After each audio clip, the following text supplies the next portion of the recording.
आ मधु मधुरा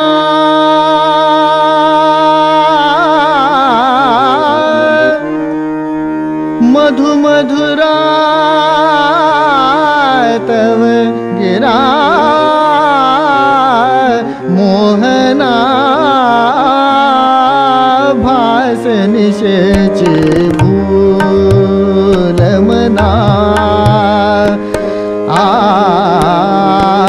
भास निशेची भूल मना भास निशेची भूल मना मधु मधुरा तव गिरा मोहना भास निशेची भूल मना भास निशेची भूल मना भास निशेची भूल मना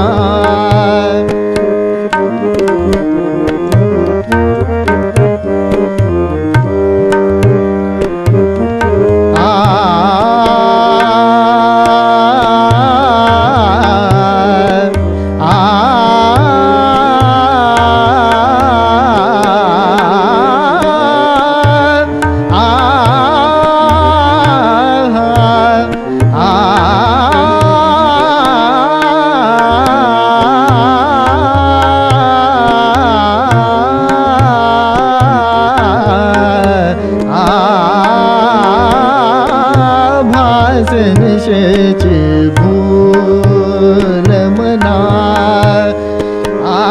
मधु मधुरा तव गिरा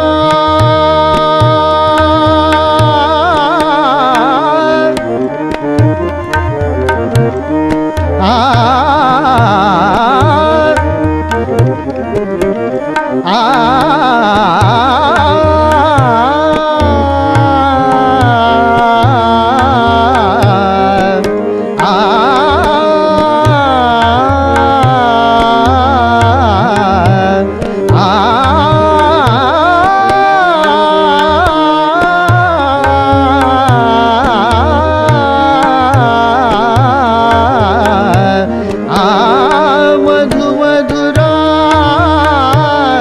तव गिरा मोहना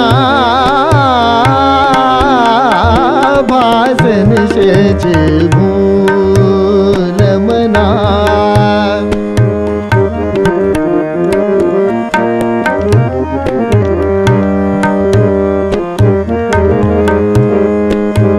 मदिरा म्हणू तरी ती भ्रांती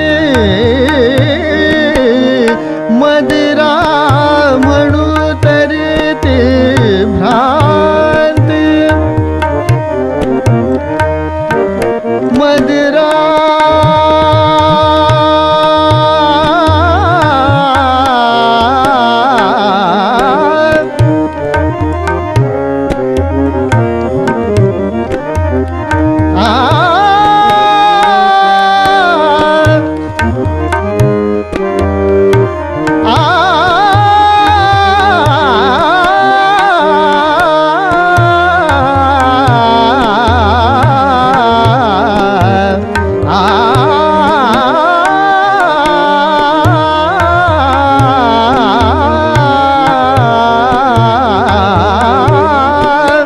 मदिरा म्हणू तरी ते भ्रांती मधुर पुहाची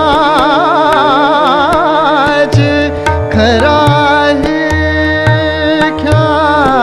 ख्याती दीनवशे परी मन धरणी करविहे नवल होय जना करविहे नवल होय जना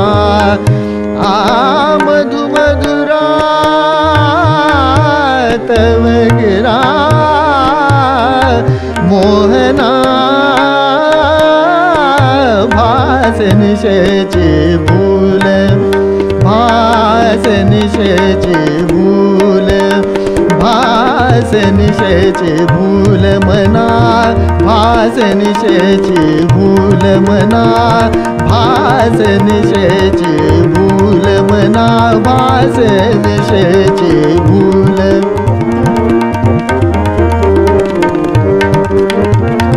भास निशेची भूल मना भास निशेची भूल मना भास निशेची भूल मना भास निशेची भूल मना भास निशेची भूल मना भास निशेची भूल मना भास निशेची भूल मना भास निशेची भूल मना भास निशेची भूल मना भास निशेची भास निशेची भास निशेची भूल मना आ मधु मधुरा तव गिरा मोहना भास निशेची भूल मना.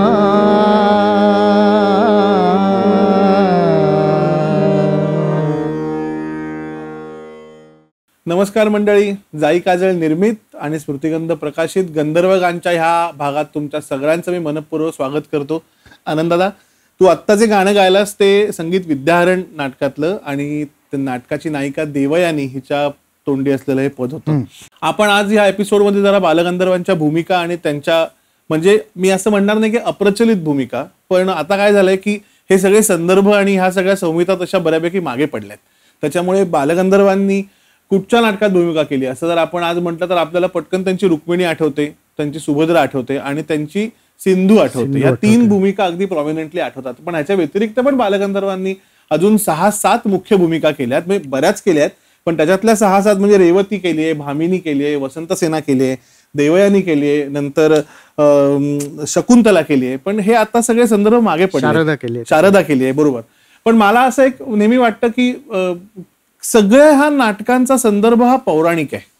म्हणजे मी मध्यंतरी असा एक विचार करत होतो की असं काय कारण असेल की कृष्णाचीच गोष्ट असायला पाहिजे किंवा रामाचीच गोष्ट असायला पाहिजे, किंवा आता हे तू जसं विद्यारणाचं आपण पद म्हटलं की ही शुक्राचार्यांनी संजीवनी मंत्र त्यांचा चोरायला कचाला देवांनी पाठवलं आणि मग कचा देवयानीचं प्रेम झालं, अशी सगळी ती पौराणिक रेफरन्सेस. तर हे काय कारण असेल की फक्त पौराणिक कथाच पूर्वी संगीत नाटकात वापरल्या जायच्या? म्हणजे आयदर पौराणिक होत्या किंवा सामाजिक होत्या, पण त्या त्यावेळेच्या सामाजिक परिस्थितीनुसार होत्या. बरोबर. म्हणजे ते पौराणिक संदर्भ ते अजून लागू आहेत म्हणायला हरकत नाही, पण ते पौराणिक संदर्भ आहेत. बरोबर. पण सामाजिक संदर्भ जे आहेत ते मे बी त्यावेळेचे वेगळे होते, आज थोडेसे बदललेले आहेत. तर मला असं वाटतं की या सगळ्या कॉन्टेक्स्टमध्ये अजून सुद्धा ही जी नाटकं ओळखली जातात ती मेनली त्यांच्या अजूनही माहिती असलेल्या गाण्यांमुळे. अगदी बरोबर. त्यामुळे मधुमधुरा हे गाणं अजून लोकांना माहिती असतं, बरोबर, आणि त्याच्यामुळे विद्याहरण नाटक हे माहिती असतं. ते थोडंसं अगदी बरोबर. आणि मला असं अजूनही वाटतं ना की म्हणजे हा माझा अगदी एक काय म्हणतो त्याला प्राथमिक निष्कर्ष असेल, परंतु रामाच्या किंवा कृष्णाच्या आयुष्यात सुद्धा जे प्रसंग घडलेले आहेत, म्हणजे मनुष्य जन्म घेतल्यानंतर सुद्धा त्यांना ह्या घटना चुकल्या नाहीत तर आपल्याला कशा चुकतील, अशा प्रकारचं एक प्रबोधन सुद्धा लोकांचं कदाचित या नाटकांमधून होत असेल की रामाला पण दुःख झालं ना, मग आपल्याला झालं तर ते स्वाभाविक आहे असं कदाचित. आणि मुख्य रामकृष्णाचा दाखला देऊन एखादी गोष्ट सांगितली की समोरच्या माणसाला ती पटकन पटते, असं पण होत असेल की त्याच्यावर कोणी क्वेरी करत नाही की नक्की असं झालंच असेल का. म्हणून मला वाटतं की सगळं हे पौराणिक कथेचा रेफरन्स असेल. आपण आताच देवयानी बद्दल बोललो, तसंच आनंदादा अजून एक खूप छान बालगंधर्वांनी भूमिका केली होती, ती म्हणजे रेवतीची. संगीत संशय कल्लोळ नाटक. संशय कल्लोळ नाटकाचा इतिहास थोडासा असा आहे की प्रथम ते नाटक एका इंग्लिश नाटकावरनं फाल्गुनराव अशा अर्थी लिहिलं गेलं. त्याच्यानंतर तसबिरीचा घोटाळा हे त्याचं दुसरं व्हर्जन आलं आणि त्याच्यानंतर देवलांनी त्याच्यामध्ये गाणी लिहिली आणि मग ते संगीत संशय कल्लोळ आलं. त्यामुळे या नाटकामध्ये फाल्गुनराव आणि कृतिका असं न गाणारं एक जोडी आणि अश्विन शेठ आणि रेवती अशी गाणारी जोडी, असं ह्या नाटकाचं एक विशेष आहे. आणि गंमत म्हणजे हे नाटक तुम्ही जर पाहिलं किंवा वाचलं तर तुमच्या लक्षात येईल की ह्या नाटकाच्या प्रत्येक सीन मधनं फक्त गोंधळच वाढतो. म्हणजे प्रत्येक प्रवेशातल्या प्रत्येक सीन नंतर फक्त कन्फ्युजन वाढत जातं आणि सगळ्यात शेवटच्या अंकातल्या शेवटच्या प्रवेशात हे सगळं कन्फ्युजन दूर होतं, असा तो सगळा संशय कल्लोळ आहे.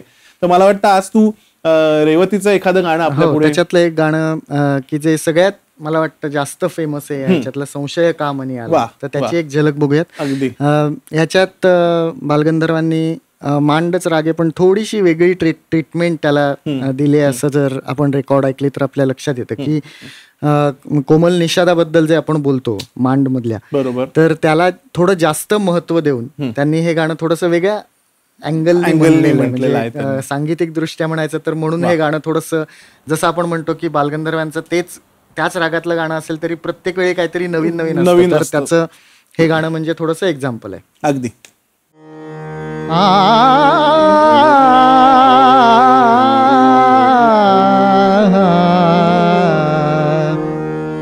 संशय कामनी आला, संशय कामनी आला, संशय कामनी आला,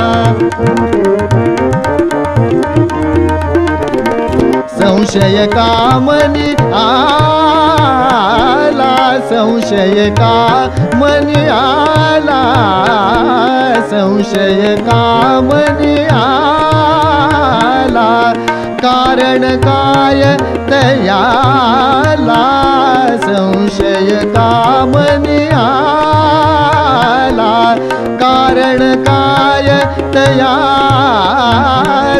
संशय कामनी आला, संशय कामनी आला, कळेना संशय कामनी आला, संशय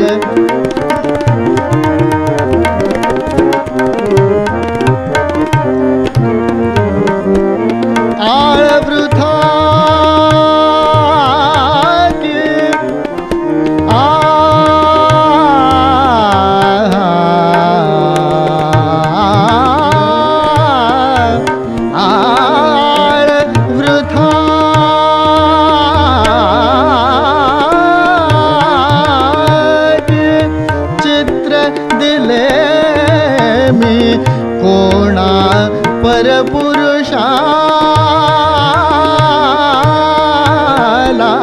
कोणा परपुरुषाला, कोणा परपुरुषाला,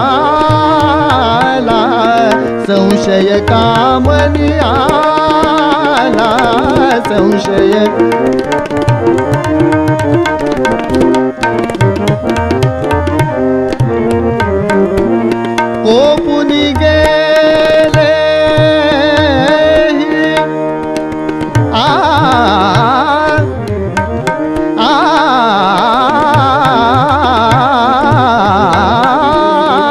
कोपुनी गेले कोपुनी गेले ही मज लागे, हळहळ घोर मनाला, हळहळ घोर मनाला, हळहळ घोर मनाला, हळहळ घोर मनाला, हळहळ घोर मनाला, संशय कामनी आला, संशय कामनी आला, कारण काय तयाला, संशय कामनी आला, कारण काय तयाला, संशय कामनी आला, कारण काय तयाला, संशय कामनी आला, संशय कामनी आला, संशय कामनी आला. क्या बात आहे, वा वा वा, क्या बात आहे. आनंद दादा, असंच बालगंधर्वांचं अजून एक थोडंसं विस्मृतीत गेलेलं त्यांची भूमिका म्हणजे संगीत द्रौपदी, आणि 1920 साली खाडलेकरांनी लिहिलेलं नाटक आहे. थाट समरीचा, नंतर त्याच्यानंतर आपण गेल्या भागात सादर केलेलं ते ठरला जणू मत्सर राजा, आणि ह्याच्यातलं एक अतिशय अप्रतिम गाणं आहे ते म्हणजे विराट ज्ञानी. आणि मला असं गंमत वाटते की नेहमी की बालगंधर्वांनी रुक्मिणीची भूमिका केली तेव्हा रुक्मिणीचा कृष्णाकडे बघण्याचा दृष्टिकोन तेव्हा ते नरवर कृष्णा समान ज्या पद्धतीने सादर करायचे. आता द्रौपदीचा कृष्ण जेव्हा भाऊ होतो तेव्हा विराट ज्ञानी सादर करायची त्यांची पद्धत ही फार वेगळी होती. ते कसं होतं की जसं आपण बालगंधर्वांच्या म्हणजे टेक्निकल आस्पेक्ट विषयी जे बोलतो ते स्वरलगाव आणि तालाच्या त्यांच्या सेन्स बद्दल जसं बोलतो तसं त्यांचा अजून एक महत्वाचा आस्पेक्ट म्हणजे शब्दोच्चार. तर तो फार महत्वाचा होता. आणि विराट ज्ञानी हे त्याचं एक एक्झाम्पल आहे की विराट ज्ञानी त्यातला जो विराट हा शब्द आहे तर तो खरंच त्यातला जो परत आकार जिथे स्वाभाविक आलेला आहे आणि तो विराट शब्द तर तो फार तिथे महत्वाचा आहे. म्हणजे भीमसेनजी पण म्हणायचे की बालगंधर्व कसे गायचे तर जसे बोलायचे तसे गायचे सहजतेने. तर जसे बोलताना आपण शब्दोच्चार करतो तर तसे ते गाताना आले पाहिजेत असं त्यांचं खूप होतं. आता एक छोटंसं एक्झाम्पल सहज आठवलं. सुजन कसा मन चोरी जे आहे तर त्याच्यात अंतऱ्यामध्ये सहज नेत्र भिडे तर तो सहज शब्द इतक्या सहजपणे म्हणलाय. तर सुजन कसा मन चोरी सहज नेत्र भिडे सहज मोह पडे सहजची करी मम हृदय हे वेडे. तर हे जसं आपण बोलतो तसे हे सगळे शब्दोच्चार आहेत. म्हणजे सहज उच्चार आपण जसं सहज असं बोलतो तसाच तो गाण्यात आला पाहिजे. हृदय म्हणजे आपण जसं बोलतो तसं ते गाण्यात. किंवा काही काही ठिकाणी तर असे कठोर व्यंजन असतात गाण्यात. आता जे ठरला जणू आपण गाणं म्हणतो तर ठरला तो ठ जो आहे तर तो फार ट्रिकी उच्चार असतो कारण त्याच्यात तो ठ ही दिसला पाहिजे पण तो सहज पण आला पाहिजे. तर ठरला जणू अशा रीतीने त्यांनी तो केलेला आहे. म्हणजे ठरला असं नाहीये तो असं नाहीये पण तो ठचा ट नाही वाटत. तो ठरवून पण आहे पण तो ठरवून पण नाही असं बरोबर. आणि तो ठचा ट कडे नाही जात तो ठचा ठच राहतो. ठरला जणू पण तो कळत नाही. तो ठ असं कठोर व्यंजन आहे ते कळतच नाही ते गाताना. आणि तसं असं मला वाटतं आनंद अनृताची गोपालामध्ये पण मृत्यू आला हा शब्द आहे तर तो सुद्धा मृत्यू असा इतका त्यांनी तो सॉफ्ट पद्धतीने म्हटलाय. अनृताची गोपाला मृत्यू. पूर्वी माझ्या बाबांना एक गृहस्थ भेटले होते मृत्यू शब्दावरून की बालगंधर्वांनी हा मृत्यू शब्द इतक्या जसा सहजपणे म्हणलाय तसा मृत्यू आला तर आवडेल असं ते सांगत होते. काय बात आहे. आणि दुसरं कठोर व्यंजनाचा अजून एक म्हणजे विठ्ठल की जो सगळ्या अभंगांच्या मध्ये सापडतो. त्यांचा प्राण आहे तो अभंगांचा. तर विठ्ठल हा शब्द भीमसेनजी परत म्हणायचे की विठ्ठल हा शब्द कसा गायचा हे बालगंधर्वांच्याकडून मी शिकलो. तर तिथे तो तसाच परत कठोर व्यंजन आहे पण नाहीतर तो तिथे तो जोर देणं आवश्यक आहे. आणि नाहीतर मग तो परत ट च्याकडे जाऊ विठ्ठल विठ्ठल होतं विठ्ठल विठ्ठल म्हणजे तो विठ्ठलच आला पाहिजे. तर हे सगळे बालगंधर्वांचं शब्दोच्चारांच्या बाबतीत सांगितलं जातं. आणि मला वाटतं की ह्या ज्या आपण भूमिका सगळ्या त्यांच्याविषयी बोलतोय तर परत स्त्री भूमिका करणं आणि त्याच्यात ते सहजपणे येणं ह्याचाही परत संबंध आहे. जसा स्वरलगाव आणि आकार हा स्वाभाविक त्यांचा यायचा तसेच हे शब्दोच्चारही सहजपणे येणं याला त्या गाण्यात फार महत्व होतं. आणि विराट ज्ञानीमध्ये त्यात म्हणजे बेसिकली तो जो भाव असेल गाण्याचा अवघाची संसार अवघाची संसार म्हणजे तो अवघा असा दिसला पाहिजे. तर हे इकडे खूप लक्ष बालगंधर्वांनी नेहमीच दिलं. तर विराट ज्ञानाची एक छोटी झलक.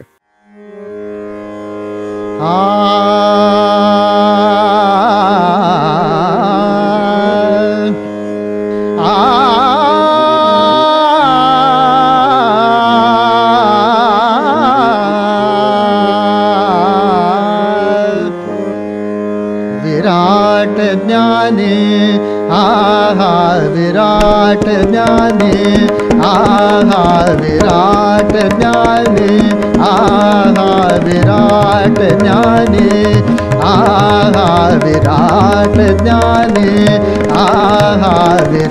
विराट ज्ञानी कोंदटला सुमने हा विराट ज्ञानी हा विराट ज्ञानी कोंदटला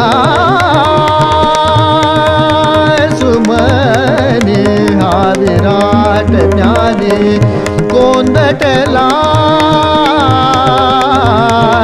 सुमने हा विराट ज्ञानी विराट ज्ञानी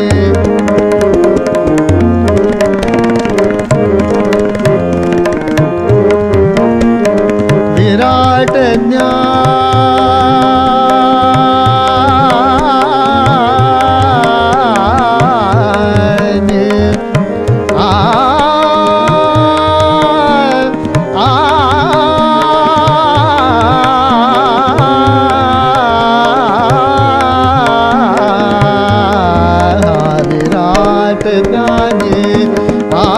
विराट ज्ञानी विराट ज्ञानी विराट ज्ञानी विराट ज्ञानी विराट ज्ञानी विराट ज्ञानी सुमन रेणु चराचर भुवने सुमन रेणु सुमन रेणु चराचर भुवने सुमन रेणु चराचर भुवने सुमन रेणु हा सुमन रेणु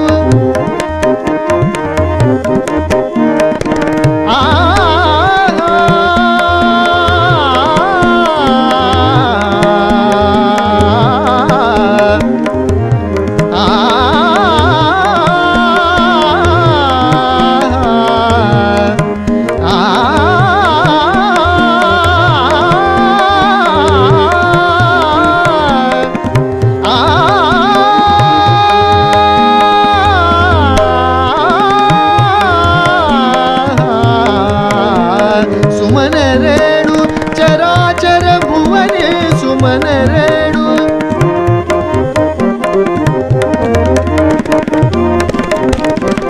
सुमन रेणु चराचर भुवने सुमन रेणु चराचर भुवने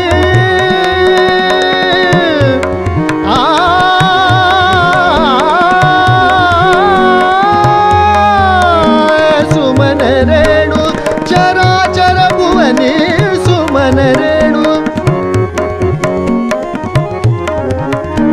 सुमन रेणु चराचर भुवने सुमन रेणु सुमन रेणु सुमन रेणु हा सुमन रेणु सुमन रेणु सुमन रेणु चराचर भुवने परिते कृष्ण जाण परिते कृष्ण जाण परिते कृष्ण जाण परिते कृष्ण जाण कण कण असे महाजन कारण कण कण असे महाजन कारण मागे उभा धनी विराट ज्ञानी मागे उभा धनी विराट ज्ञानी मागे उभा धनी विराट ज्ञानी विराट ज्ञानी विराट ज्ञानी विराट ज्ञानी विराट ज्ञानी विराट ज्ञानी विराट ज्ञानी विराट ज्ञानी विराट ज्ञानी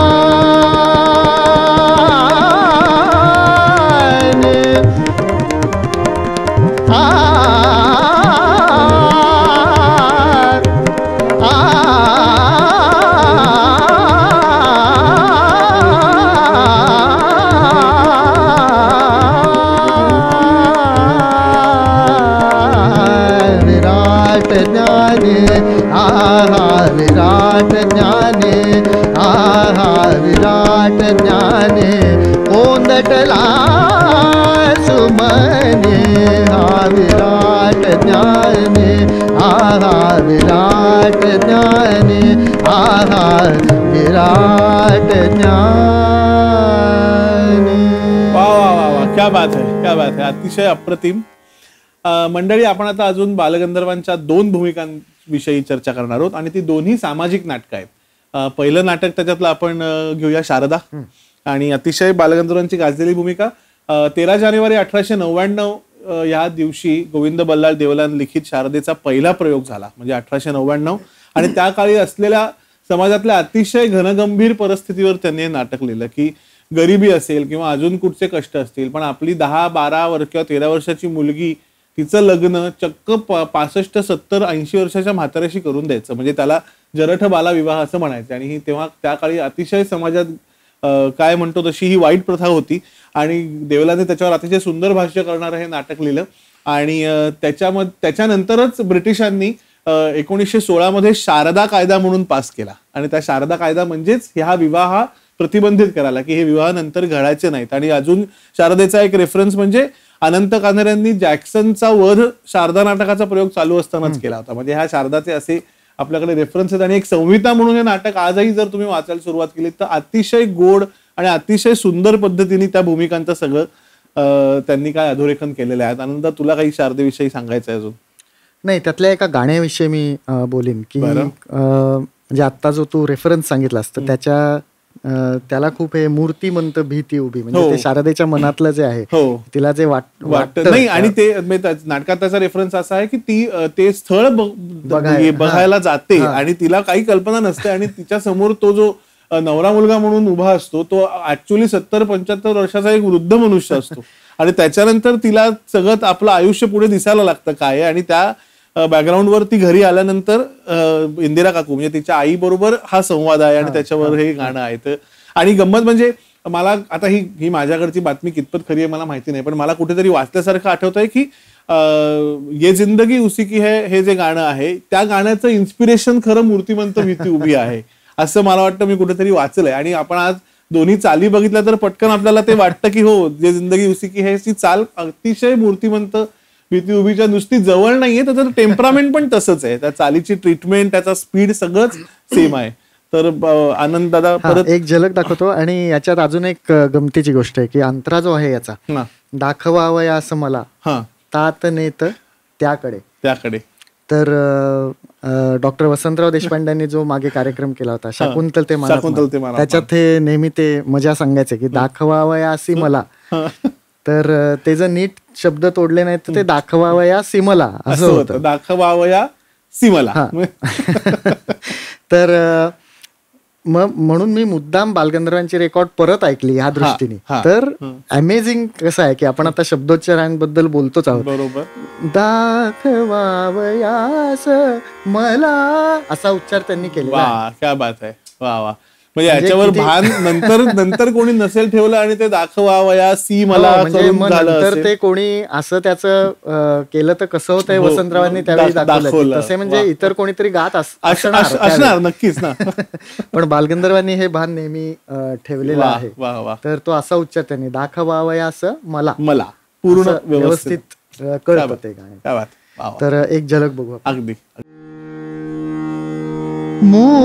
मूर्तिमंत भीती उभी, मूर्तिमंत भीती उभी, मज समोर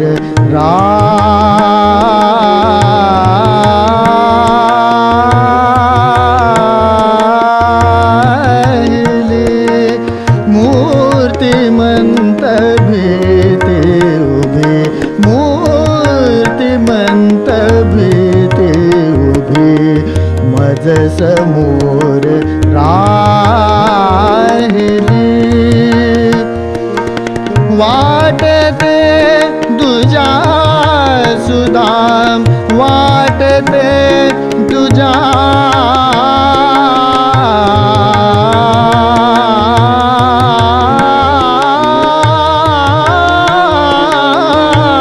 सुदाम, वाटते तुझ्या सुधा मज दिसेल त्या स्थळी मज दिसेल त्या स्थळी मूर्तिमंत भीती उभी मूर्तिमंत भीती उभी मज समोर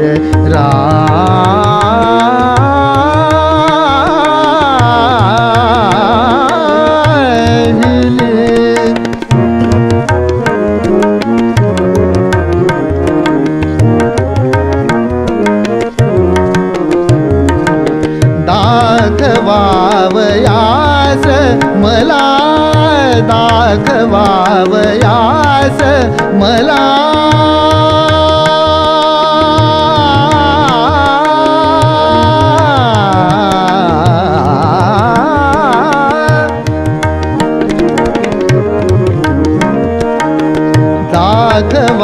दाखवावयास मला तात नेत त्याकडे तात नेत त्याकडे राक्षसा रुचेल का राक्षसा रुचेल का राक्षसा रुचेल का पहावयाज साबली पहावयाज साबली मूर्तिमंत भीती उभी मूर्तिमंत भीती उभी मूर्तिमंत भीती उभी मज समोर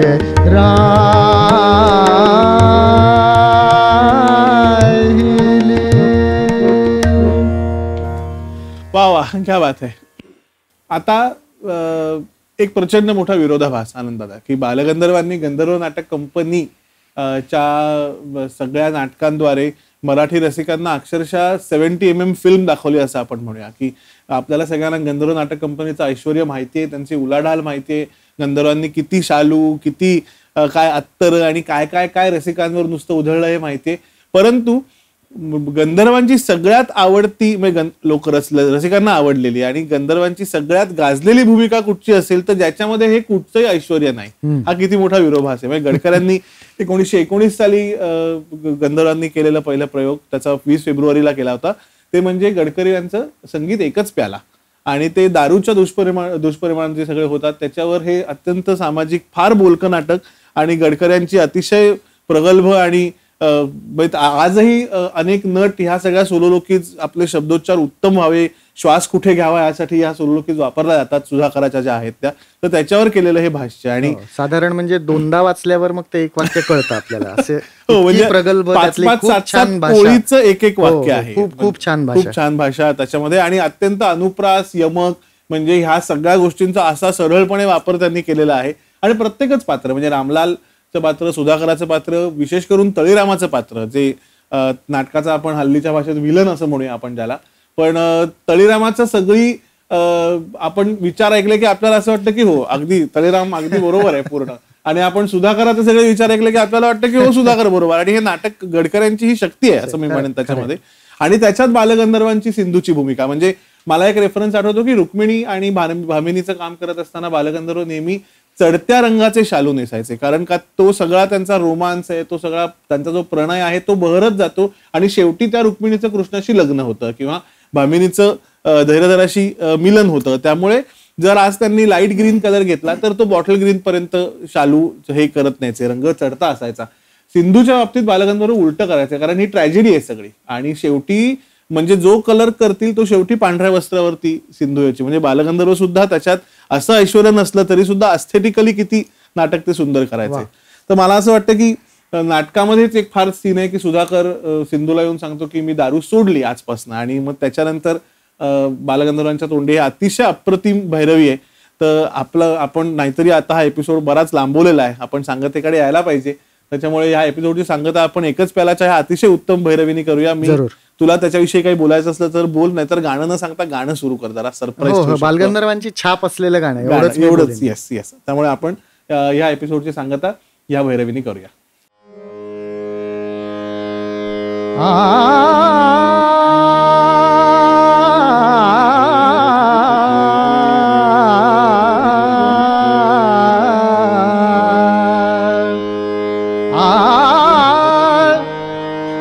अजी गमला मने तोषला, प्रभु अजी गमला मने तोषला, प्रभु अजी गमला मने तोषला, प्रभु अजी गमला मने तोषला, प्रभु अजी गमला मने तोषला, प्रभु अजी गमला मने तोषला, प्रभु अजी गमला मने तोषला, ओबे बहु माझा तो प्रभु राजा, तो प्रभु राजा, तो प्रभु राजा, आता हासला मने तोषला, आता हासला, आता हासला, आता हासला, आता हासला, आता हासला मने तोषला, आता हासला मने तोषला, प्रभु अजी गमला मने तोषला,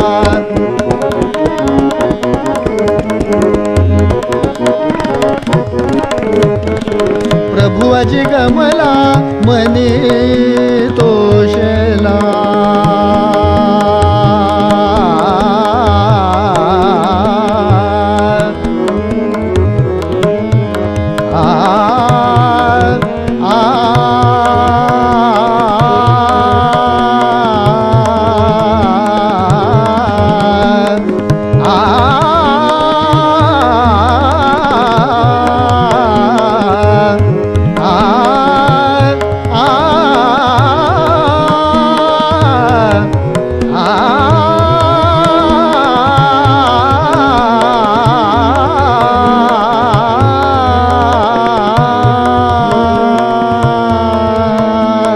प्रभु अजी गमला मने तोषला,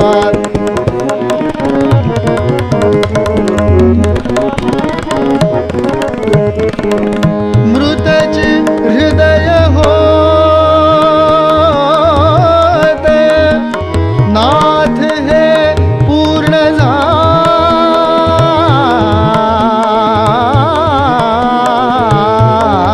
झाले, परिवचन सुधेने त्यासी जीवंत केले, अमृत मधुर शब्दा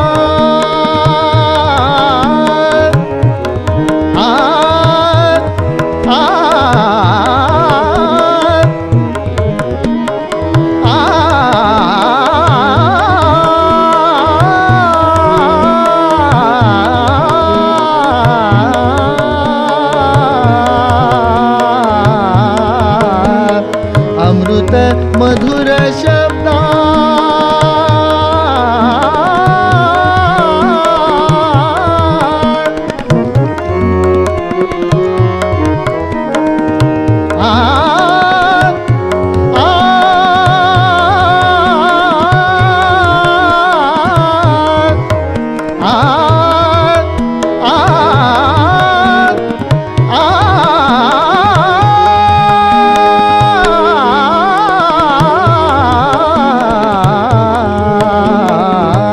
अमृत मधुर शब्दा त्या पुन्हा ऐकण्यात, श्रवणी सकल माझी शक्ती एकत्र होते, प्रभु अजी गमला मने तोषला, प्रभु अजी गमला मने तोषला, प्रभु अजी गमला मने तोषला, प्रभु अजी गमला मने तोषला, प्रभु अजी गमला मने तोषला, प्रभु अजी गमला मने तोषला, प्रभु अजी गमला मने मनी तोषला मनी तोषला मनी तोषला मनी तोषला मनी तोषला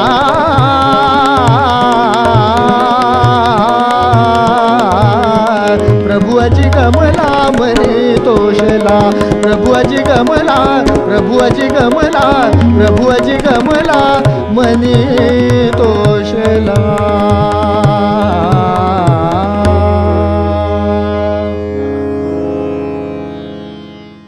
गंधर्वगानचा हा एपिसोड तुम्हाला कसा वाटला हे आम्हाला कमेंट्सद्वारे जरूर कळवा आणि स्मृतिगंधचं फेसबुक पेज आणि यूट्यूब चॅनल नक्की लाईक करा, शेअर करा आणि सबस्क्राईब करा.